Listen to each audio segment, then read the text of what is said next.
Creativity Myth, 창의성과 관련된 미신들. 아이디어 내기 전에 집에 못 간다, 밥 못 먹어, 막 이런 식으로 막 끝까지 쥐어짜는 거 효과 없다는 게 여러 연구에서 드러났습니다.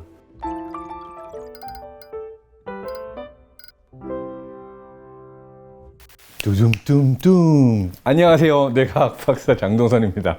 오늘 뭔가 좀 창의적으로 다르게 시작해 보려고 그랬는데 별로 창의적이진 않았던 것 같아요. 오늘 다뤄볼 주제는 바로 우리가 창의성에 대해서 잘못 알고 있던 지식들입니다.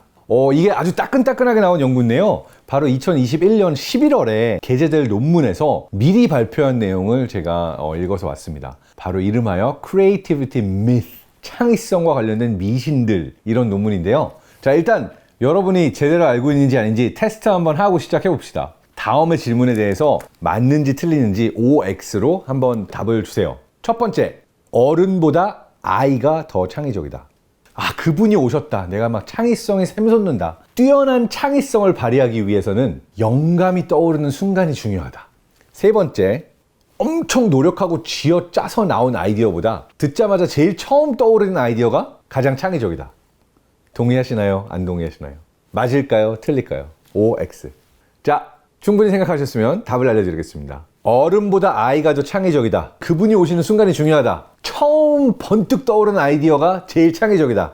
이 세 가지는 다 X. 틀립니다. 그런데 의외로 사람들이 굉장히 많이 이렇게 생각하고 있다라고 이 논문이 얘기를 합니다. 이 논문에서는 미국, 독일, 오스트리아, 폴란드, 조르지아, 그리고 중국, 이렇게 서로 다른 6개국의 1417명을 대상으로 조사를 해서 사람들이 믿는 바를 알아냈습니다. 그랬더니 아이들이 어른보다 더 창의적이다. 무려 68%나 그렇다고 생각을 했고요. 그분이 오시는 게 중요하다. 이런 창의성이 되게 중요하다라고 말한 사람들은 58%였습니다. 그러니까 둘 다 과반을 넘었죠. 자, 이걸 두고 연구에서는 잘못 알려진 일종의 스토리를 기반으로 기억하고 있어서 그렇다. 대표적인 예가 왜 아르키메데스가 목욕하고 있다가 유레카 소리 지르면서 그냥 발가벗고 나왔다, 뭐 이런 이야기를 하잖아요. 그런 유레카, 아하의 순간들이 사실은 과학적인 여러 연구에 따르면 이건 사실이 아닙니다. 재미있는 건 창의성에 대한 미신을 믿는 게 그 6개국 중에 어느 나라 할 거 없이 널리 퍼져 있었다는 거. 그러니까 특정 문화나 국가라고 그런 미신을 안 믿는 건 아니었다. 그런데 굉장히 창의성이 높은 점수를 받은 사람들 있죠. 공인된 창의성이 높은 사람들의 경우에는 창의성에 대한 미신이 거의 없었대요. 뭐 창의성은 타고나는 거고 술, 담배, 마약을 내야 창의적이 되고 학교를 열심히 다니면 창의적이 아니고, 이거를 진짜 창의적인 사람들은 잘 믿지 않았다. 이것도 흥미롭죠. 아마 본인이 창의적이라서 그렇게 안 믿었던 걸까요? 이렇게 재미있는 많은 사실을 알 수 있게 해준 연구들이었고요.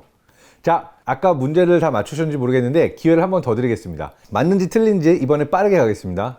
첫 번째, 창의성이 잘 발휘되지 않을 때는 계속해서 나 자신을 쥐어짜는 것보다는 잠깐 쉬고 멈췄다가 다시 문제를 해결하려고 하는 편이 낫다. 여러 명이 난상토론으로 브레인스토밍을 하는 것보다 나 혼자 곰곰이 깊이 생각하는 편이 더 창의적인 아이디어가 많이 나온다. 맞을까요? 틀릴까요? 답은 전부 다 O, 맞다입니다.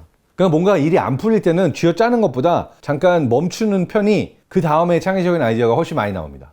그리고 두 번째, 그냥 막 모여가지고 브레인스토밍 하는 거 효과 없다는 게 여러 연구에서 드러났습니다. 그때는 보통 목소리가 크고 말하는 거 좋아하고 주도적으로 막 이렇게 끌고 나간 사람 있죠? 이 사람한테 좋지. 브레인스토밍에서 더 많은 창의적인 아이디어가 나온다? 이것도 사람들이 잘못 알고 있는 사실입니다. 방금 두 가지는 특히 회사에 있는 부장님들이나 이제 임원분들께서 꼭 기억하셨으면 좋겠습니다. 그러니까 막 끝까지 쥐어짜가지고 야, 내봐, 아이디어 좋은 아이디어 어딨냐고, 야, 아이디어 내기 전에 집에 못 간다, 밥 못 먹어, 막 이런 식으로 막 회의를 끌고 가면서 끝까지 쥐어짜는 거 안 좋아요.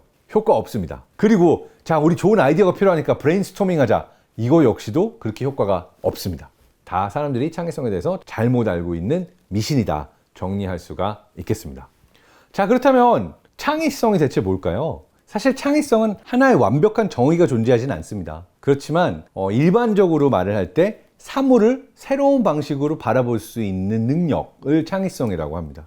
이거는 비유적으로 말하면 정말 창의적이라고 인정받았던 인물이죠. 스티브 잡스가 했던 말 중에도 비슷하게 쓸 수 있는 비유가 나오죠. Connecting the dots. 그러니까 지금은 뭐 어떤 모양으로 나올지 모르지만 서로 다른 점들 사이에 연결점이 보이는 순간이 올 거다라고 이야기를 했는데요. 이런 서로 다른 점 사이의 연결성이 만들어지는 것, 이것이 창의성의 기반이 된다라고 할 수가 있겠죠. 좀 더 구체적으로 들어가 볼까요? 창의적인 생각을 할 때 뇌 안에서는 어떤 일들이 일어날까요? 굉장히 다양한 연구들이 존재하는데요. 그 중에 몇몇 가지를 살펴보게 되면 사람들이 새로운 방식으로 문제 해결을 하기 위해서 어떤 창의적인 생각들을 하려고 노력할 때 뇌에서는 3개의 네트워크가 활성화가 된다고 이야기를 하고 있어요. 그 중에 첫 번째 네트워크는 디폴트 모드 네트워크라고 해서 DMN이라고 부르는데요. 이 DMN은 그냥 가만히 아무 생각 없이 멍 때리거나 아니면 내가 생각하고 싶은 거 생각하거나 그때 뇌가 보이는 활성화도, 그래서 이런 우리가 멍 때리거나 자유롭게 상상의 나래를 펼칠 때 활성화되는 뇌의 부위는 측두엽과 두정엽 그리고 전두엽, 이 여러 부위들이 이 네트워크의 일부를 구성하고 있습니다. 그리고 그 반대의 기능을 하고 있는 네트워크도 있죠. 무언가에 정말 깊이 집중할 때, 집중적으로 생각을 하고 주의를 기울일 때, 그때 활성화되는 네트워크를 우리는 CEN 또는 Central Executive Network라고 그러는데요. 주로 전전두엽 쪽이 많이 활성화가 되어 있는 네트워크라고 할 수가 있습니다. 그리고 마지막 3번째가 Saliency Network라고 SN이라고 부르는데요. 의식의 어떤 스위치를 켰다 껐다 하는 역할을 하는 그 순간순간의 외부 내부의 여러 신호들을 선택하는 그 네트워크가 바로 Saliency Network라고 할 수 있는 거죠. 설명이 좀 길었는데 이 3가지를 놓고 창의성이 높은 사람의 경우에는 이 3 네트워크 간의 연결성이 높았다고 그래요.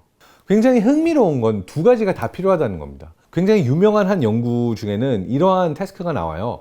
디자이너들한테 엄청 창의적인 멋진 커버 디자인을 한번 해보라고 한 거예요. 근데 이 커버 디자인 중에 모든 전문가들이 봤을 때도 와, 이거 제일 창의적이다, 정말 대단하다 라고 가장 최고의 어떤 창의적인 작품을 내놨던 사람들의 경우에는 뭔가 굉장히 매니아처럼 그 여러 커버들을 리서치하고 얼마나 다양한 형태의 디자인들이 존재하는지를 잘 알고 판 사람들, 그런 사람들이 동시에 또 자유롭게 상상하면서 한 번도 보지 못했던 새로운 디자인을 내놓기도 했다. 그리고 뇌를 봤더니 이 2가지 사이에 깊이 몰입하면서 내가 알고 있는 지식을 활용하는 일과 자유롭게 상상하면서 막 새로운 어떤 상상들을 해내는 일들 사이를 자유롭게 왔다 갔다 한 거예요.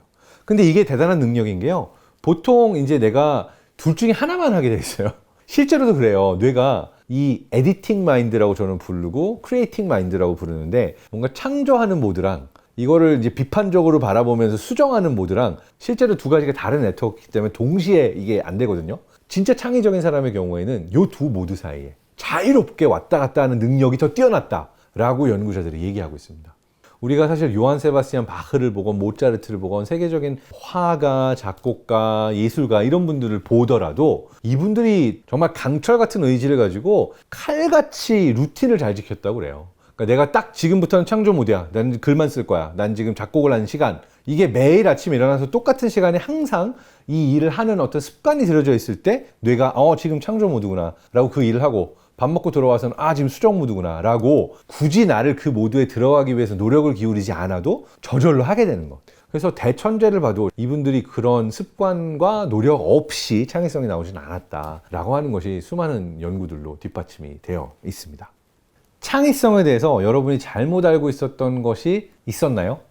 만약 있었다면 그것들을 짚어드리기 위한 파트로 시작을 해서 창의성과 관련된 여러 연구들까지 살펴봤고요. 자, 이제 가장 궁금한 거. 근데 내가 더 창의적이 되기 위해서 뭘 해야 되는데, 더 창의적이 되기 위한 방법이 있을까? 창의성을 기를 수 있는 어떤 꿀팁들이 있을까요? 이게 제일 궁금하지 않아요? 자, 이거는 다음 편에.